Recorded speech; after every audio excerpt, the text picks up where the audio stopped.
সবকিছু ঠিকঠাক, মৌখিক আলোচনাও শেষ, কেবল আনুষ্ঠানিক ঘোষণার বাকি ছিল।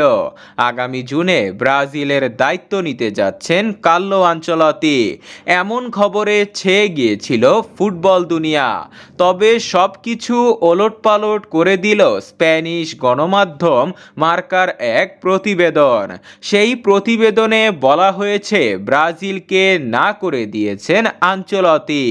ইতালিয়ান এই মাস্টারমাইন্ড ব্রাজিলের ফুটবল ফেডারেশনকে না করে দিয়েছেন।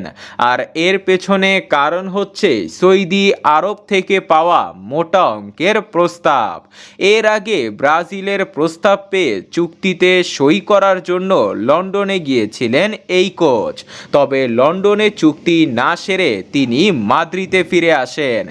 এর আগে তিনি নিজে সিবিএফ সভাপতি এর্নালদো রদ্রিগেজের সঙ্গে যোগাযোগ করেছেন এবং ব্রাজিলের আগ্রহের প্রতি শ্রদ্ধা জানিয়েছেন। তবে একমাত্র সৌদির বা হাত দেওয়াতে মোটা অঙ্কের প্রস্তাবে হয়তো ব্রাজিলকে না করেন এই কোচ। সৌদি আরব থেকে বছরে প্রায় 50 মিলিয়ন ইউরোর পারিশ্রমিকের প্রস্তাব পেয়েছেন, যা তিনি বিবেচনায় রেখেছেন।